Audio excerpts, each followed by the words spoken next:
자, 그러면은 실크하고 합지를 불로 한번 태워 보겠습니다. 어떻게 되는지. 자, 먼저 합지에 불을 붙여 보겠습니다. 합지에 불을 붙입니다. 합지에 불이 붙었습니다. 자, 그러면은 이번에는 실크에 불을 붙이겠습니다. 보이죠? 이 연기 나는 거?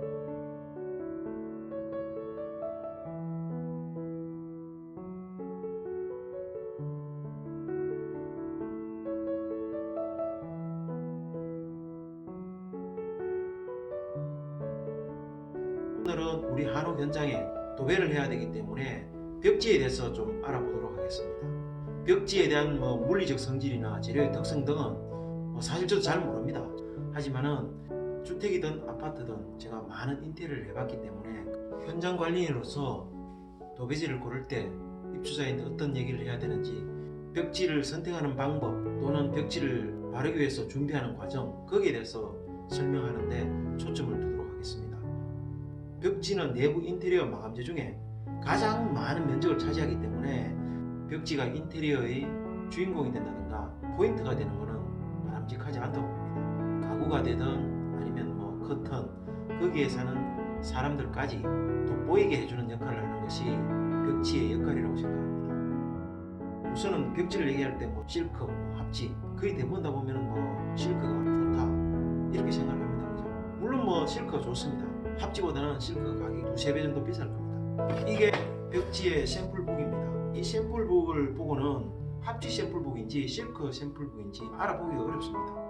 자, 합지부터 설명을 하겠습니다. 앞쪽에 벽지의 질감이 뒤쪽에 그대로 드러나는 게 합지입니다. 하지만은 실크는 앞쪽의 질감이 어떻든 간에 뒤쪽은 맨들맨들합니다. 똑같습니다. 그래서 벽지를 볼 때 뒤쪽을 뒤집어 보면 쉽게 알 수 있다 이렇게 생각하시면 됩니다. 그러면은 발라져 있는 벽지는 어떻게 구분할까요? 발라져 있는 벽지에서 실크하고 합지를 구분하는 것은 간단합니다. 그건 시공하는 방법과 관련이 있습니다. 실크는 붙일 때 이렇게 서로 맞대서 벽지를 붙입니다. 그래서 벽지와 벽지 조인트 부분이 이렇게 맞대어져 있어 가지고 딱 붙어 있으면 이건 실크라고 생각하시면 됩니다. 그렇지만 합지는 이렇게 폭입니다. 이 포개진 부분이 약간 도드라져 있습니다. 조인트 부분이 이렇게 맞대어서 시공이 되어 있으면 실크 벽지, 포개져 있으면 합지, 이렇게 보시면 되는 겁니다. 노래방 같은 다중이용 시설, 즉 소방 필증이 필요한 경우에 합지를 사용해서 시공하는 경우가 종종 있습니다. 그런 경우에 합지지만 폭에서 시공하는 것이 아니라 실크 벽지처럼 맞대어서 시공을 하는 경우가 종종 있습니다. 그래서 합지의 모든 벽지들이 폭에서 시공한다 이렇게 생각하시면 안 됩니다. 하지만 일반적으로는 실크는 이렇게 맞대어서 시공하고 합지는 폭에서 시공을 한다 이렇게 보시면 됩니다. 자, 그러면은 실크하고 합지를 불로 한번 태워 보겠습니다. 어떻게 되는지. 혹시나 화재 위험이기 때문에 알루미늄 냄비를 하나 갖다 놨습니다. 먼저 합지에 불을 붙여 보겠습니다. 합지에 불을 붙입니다. 합지에 불이 붙었습니다. 연기가 나지 않고 이렇게 잘 타는 것이 합지입니다. 그죠? 자, 그러면은 이번에는 실크에 불을 붙이겠습니다. 보이죠? 이 연기 나는 거? 시커먼 연기가 납니다. 그죠? 그래서 이 실크는 다중이용 시설에 쓸 수가 없습니다. 하지만은 합지보다는 실크가 비쌉니다. 불에 태웠을 때 합지는 이렇게 연기가 많이 나지 않지만은 실크는 매캐한 냄새가 나면서 시커먼 연기가 납니다. 그래서 아까 제가 비닐 코팅이 되어 있는 합지라고 생각하면 된다라고 말씀드렸죠. 청소하기 쉽고 관리하기 쉽고 때 잘 안 탄다는 그런 장점이 있는 반면에 불이 붙었을 때는 저렇게 시커먼 거름이 나면서 탑니다. 소방 준공을 받아야 되는 노래방 같은 다중이용시설에는 저 실크 벽지를 쓸 수가 없습니다. 자, 그러면 벽지를 고르는 방법을 잠깐 설명을 할까 합니다. 입주자분이 벽지를 선택할 때 저는 항상 이렇게 합니다. 자신이 없는 분들이 벽지를 고를 때 많이 해봤으니까 전문가니까 벽지를 추천해달라 그렇게 얘기하는 경우가 많이 있습니다. 하지만은 저는 벽지를 먼저 추천해드리지는 않습니다. 추천해드리면은 집주인은 전문가가 권하는데 이런 생각으로 자기 생각대로 내색을 잘 못합니다. 그래서 일단은 벽지를 보십시오. 보시면은 사모님이 좋아하시는 벽지, 사장님이 좋아하시는 패턴, 색깔 이런 거를 우리가 파악할 수 있는데, 그래서 저희들이 하는 방법은 주인인데 이렇게 스티커를 드립니다. 마음에 드는 벽지가 있다 그러면은 보시면은 이렇게 끼웁니다. 자, 그러면은 집주인이 이렇게 이거는 거실 벽지, 이건 안방 벽지라고 이렇게 쭉 해나가서 옆에서 지켜보면은 이분이 어떤 색깔의 벽지를 좋아하는지, 어떤 타입의 무늬를 좋아하는지, 어떤 패턴을 좋아하는지 이 주인의 취향을 파악하는 겁니다. 그러면은 그때서 저희들이 벽지를 추천해 드립니다. 사실 벽지 골라보신 분들은 잘 알 겁니다. 이렇게 벽지를 골라보면 딱 마음에 드는 벽지들은 잘 없어요. 요거보다 조금 더 밝았으면, 요거보다 조금 더 어두웠으면, 아니면 이런 무늬가 조금 더 작았으면, 이런 아쉬움들이 항상 있습니다. 죄송한 얘기지만 LG든 DID든 신한벽지든 이런 벽지들이 저희가 보기에는 서로 카피하는 것 같기도 하고 그렇습니다. 하지만은 조금 다르면서 비슷한 경우가 많습니다. 그래서 벽지를 이렇게 오래 보다 보면은, 예를 들어 가지고 이 회사에는 패브릭 느낌의 스트라이프지만은 다른 회사의 벽지들은 요거보다 조금 더 밝은 경우나 조금 더 어두운 경우도 있고, 무늬가 조금 더 크거나 작은 경우도 있습니다. 요거보다 조금 더 밝은 거라고 얘기하면은 다른 회사의 벽지 샘플을 보여드리면서 요거면 되겠습니까? 이렇게 추천해 드릴 수가 있는 겁니다. 안 그러고는 어떤 무늬를 좋아하는지, 어떤 패턴을 좋아하는지 보내드릴 수가 없는 겁니다. 개인적인 취향이잖아요, 그죠? 벽지를 오늘 해가지고 다 못 그린다 그러면은 저희가 벽지 샘플북을 한 2-3권을 드립니다. 자녀가 있는 경우에 사모님들이 오셔가지고 이 벽지를 다 고른 경우가 많습니다. 하지만은 뭐 사장님이야 뭐 부부간이니까 한 방을 쓰니까 사모님 취향을 따라간다 그러지만, 애들은 많이 다르거든요. 집에 어르신이 계신다 그러면 어르신들의 취향은 또 다릅니다. 종종 보면 사모님들이 애들이야 이거 바르면 안 됩니까? 뭐 이렇게 얘기하시는 게 있는데, 애들은 애들 나름대로 바르고 싶은 벽지가 있을 수 있잖아요. 그래서 이 벽지를 들고 가라 그럽니다. 좀 같이 의논도 해보고 애들 생각도 알아보고 이런 게 좋잖아요, 그죠? 저는 그렇게 많이 권해드립니다. 그래서 벽지를 좀 무겁지만은 차에다 실어드립니다. 하지만은 이때 벽지를 고르는 방법에 대해서 잠깐 설명을 해드립니다. 첫 번째는 천정은 화이트 톤으로 밝게 가자, 그렇게 얘기를 합니다. 애들 같은 경우에는 별, 달 이런 있는 야광 벽지를 하고 싶어하는 애들이 종종 있습니다. 그런 경우에 천정에 야광 벽지 중에서도 밝은 톤을 발라주시고, 이 벽지 뒷면에 보면은 리피트라고 있습니다. 벽지 무늬가 반복된, 패턴이 반복되는 그 치수를 정해놓은 부분들이 있습니다. 그런 벽지는 가능한 피하시고, 방향성이 없는 벽지, 질감만 있는 벽지, 패브릭이 되는 천정 화이트 톤을 붙이면은 벽은 선택의 폭이 넓어진다. 우리가 좀 더 과감하게 어두운 색깔의 벽지를 선택을 할 수 있다, 이렇게 설명을 드립니다. 또 한 가지, 진짜 벽지를 못 고르시는 분들이 공통적인 특징이 있습니다. 전문가니까 추천을 해달라고 얘기를 하고, 그래도 벽지 사모님이 쓰실 벽지인데 사모님이 고르십시오 얘기하면은 이 색깔도 아니고 저 색깔도 아닌 아이보리를 고릅니다. 저희는 누르딩딩해 보인다 그러죠, 그죠? 아이보리를 고르실 것 같으면 그레이 톤을 골라라, 이렇게 말씀드립니다. 또 하나 있습니다. 붉은 톤을 피하자. 벽지는 배경이 돼야 되고 바탕이 돼야 된다고 말씀드립니다, 그죠? 붉은 톤들은 자기 자신이 주인공이 되고 자기 자신이 포인트가 되어 버립니다. 가구나 아니면 거기에 사시는 사람들을 돋보이게 만들지 않습니다. 자기 자신이 돋보이기 때문에.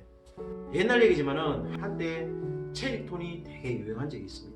가구든 벽지든 심지어 바닥재까지 몰딩까지 체리톤, 연체리, 진체리 이렇게 해가지고 한순간 광풍으로 지나가는 겁니다. 그 유행이. 요새는 체리톤 많이 안 쓰죠, 그죠? 체리톤이 많이 안 쓰는 이유가, 체리톤 자체는 굉장히 이쁜 색입니다. 굉장히 좋은 색입니다. 하지만은 그 체리톤 자체가 자기가 너무 돋보이기 때문에 거기 들어온 가구나 이 사람들을 돋보이게 할 수가 없는 거죠. 그래서 아까도 말씀드렸지만은 벽지를 고를 것 같으면 붉은 톤은 피합시다. 그게 첫 번째고, 두 번째는 아이보리를 선택하신다 그러면은 그레이로 무조건 바꿔서 생각하십시오. 세 번째, 또 하나 있습니다. 인디언 핑크니 이런 건 좀 나은데 연핑크를 선택하시는 분들이 있어요. 연핑크는 저희가 보기에는 아이보리하고 똑같습니다. 연핑크를 선택을 하는 경우에는 보라색을 생각을 해보시라, 이렇게 말씀드립니다. 옛날 이렇게 옷 색깔들 보면은 왕족색, 귀족색이다 이렇게 말씀하시거든요. 보라색은 상당히 좀 어려운 색이지만은 핑크보다는 제가 보기에는 무난한 색이다, 이렇게 생각하시면 됩니다. 이 벽지의 사이즈를 잠깐 설명을 하겠습니다. 부분의 무늬가 뒷부분에 그대로 드러나는 게 합지라 그랬죠, 그죠? 여기 보면 벽지에 대한 설명이 들어가 있습니다. 벽지에 번호가 있고, 그죠? 이름이 있고, 치수가 있습니다.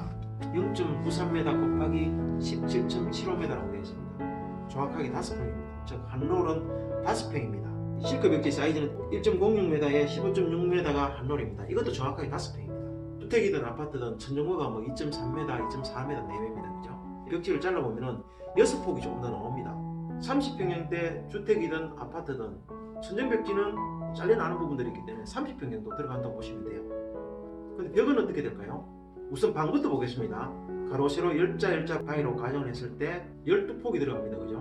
문이 한 폭 빠집니다. 그죠? 거기에 창문이 2폭 빠진다고 가정을 합시다. 그러면 3폭이 빠집니다. 그러면은 9폭이 들어가는 셈입니다. 한 롤이 6폭에서 7폭 정도 나온다고 가정을 했을 때 한 롤 가지고는 방 하나를 바를 수가 없죠. 그죠? 그래서 2롤이 들어가는 겁니다. 즉 10평이 들어갑니다. 30평대 주택이든 아파트든 천정벽지가 30평이 들어가고 방벽지가 10평씩 3개, 그래서 30평, 60평, 거실 부엌 같은 경우에는 20평 내외가 들어갑니다. 거실 20평, 80평이 들어갑니다. 그죠? 그래서 보통 보면은 뭐 30평대다 그러면은 벽지 들어가는 양은 3배수를 봅니다. 3배수부터 90평 정도 되죠? 조금 전에 계산했던 그 80평이면은 3배수를 보는 이유가 뭐 로스도 있고 포인트도 있잖아요. 그죠? 포인트가 들어가면은 방 하나에 15평이 들어가게 되는 겁니다. 작은 방 같은 경우에는 종종 포인트 5평, 바탕 5평 이래 들어갈 수도 있습니다. 보통 해보면은 한 폭 정도나 2폭 정도가 모자라가지고 5평짜리 한 롤을 잘라야 되는 상황이 많이 생깁니다. 벽지는 5평 단위로 나오고 천정벽지 같은 경우에는 예외적으로 보급형으로 10평이 나오는 경우가 있지만 벽지 회사들이 저는 7평이나 8평짜리 벽지가 좀 나왔으면 어떻겠나 그런 생각을 가끔씩 해봅니다. 벽지를 바를 때 콘크리트 자체에 면처리를 하고 미장을 얇게 하는 겁니다. 그 면처리를 하고 벽지를 붙이는데 생각하고 다른 게 이 콘크리트 부분에 미장했는 부분이 이렇게 표현하지 않고 약간 울퉁불퉁합니다. 자세히 보면 빛을 비춰보면 더 표시가 납니다. 그 부분이 벽지를 붙여놨을 때 조명발을 받으면은 이렇게 울렁울렁하는 거죠. 그죠? 이 벽지를 평평하게 만들기 위해서 90%를 붙이고 그 위에다 벽지를 붙여가지고 벽지를 벽에서 띄우는 거죠. 사면 모서리 부분만 이렇게 풀칠이 되어 있다고 보면 됩니다. 중간에 90%가 있기 때문에 결국은 이 90%는 벽에서 떠가 있습니다. 그래서 벽지를 찔러보면 벽지가 출렁거리죠. 그죠? 그 대신에 90%가 이 천이기 때문에 이 당기는 힘 때문에 뺑하게 있습니다. 그래서 가끔씩 보면 이 힘이 너무 세가지고 탱탱한 이거를 못 견디고 벽지 면이 한 모서리가 터져 나오는 거죠. 이런 시골에 가보면은 벽지를 눌러서 출렁거리는 이 부분에 대해서 용납이 잘 안 됩니다. 왜냐하면 벽지는 벽에 딱 붙어 있어야 그게 벽지지 이게 출렁거리면 하자라고 생각하는 사람들도 있어요. 사실 그게 더 고급인데 그래서 시골집 같은 경우는 벽지를 가는 벽에다 붙이려고 애를 씁니다. 부직포를 사용하지 않고 핸디코트 작업을 해가지고 이 면을 미리 다 잡아놓습니다. 사진을 보시면 이런 부분들이 이 핸디코트가 되어 있는 부분들입니다. 벽지 붙이시는 분들은 사람마다 다 다르지만 이렇게 이 핸디 작업을 해놨는 것을 별로 좋아하지는 않습니다. 작업하기는 사실 불편해요. 왜냐하면 핸디 작업을 했는 위에다가 네발을 붙이는데 일이 좀 많거든요. 생각보다. 그래서 많이 좋아하지 않습니다. 하지만 뭐 어쨌든 간에 여기는 여기 나름대로 여건이 있으니까 이렇게 저희는 핸디 작업을 다 해놓고 심지어 피스 작업까지 다 핸디 작업을 다 해놓은 상태에서 도배하시는 분이 들어가지고 벽지만 바르면 됩니다. 부직포 붙이는 과정을 안 하셔야 됩니다. 이렇게 설명을 하고 작업을 해놓은 겁니다. 그 대신에 여기는 부직포가 없기 때문에 벽에 딱 붙어 있죠. 그러려 그러면은 석고를 좀 더 평안하고 면도 딱 맞게 그렇게 작업을 해야 되겠죠. 그렇게 작업되어 있어야 됩니다.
오늘은 벽지, 도배에 대해서 좀 설명을 했습니다. 자세한 설명을 더 하면 좋겠지만 이 정도로 하겠습니다. 끝까지 시청해 주셔서 정말 고맙습니다. 조금의 도움이라도 되셨다면 구독, 좋아요 꼭 좀 부탁드리겠습니다. 감사합니다.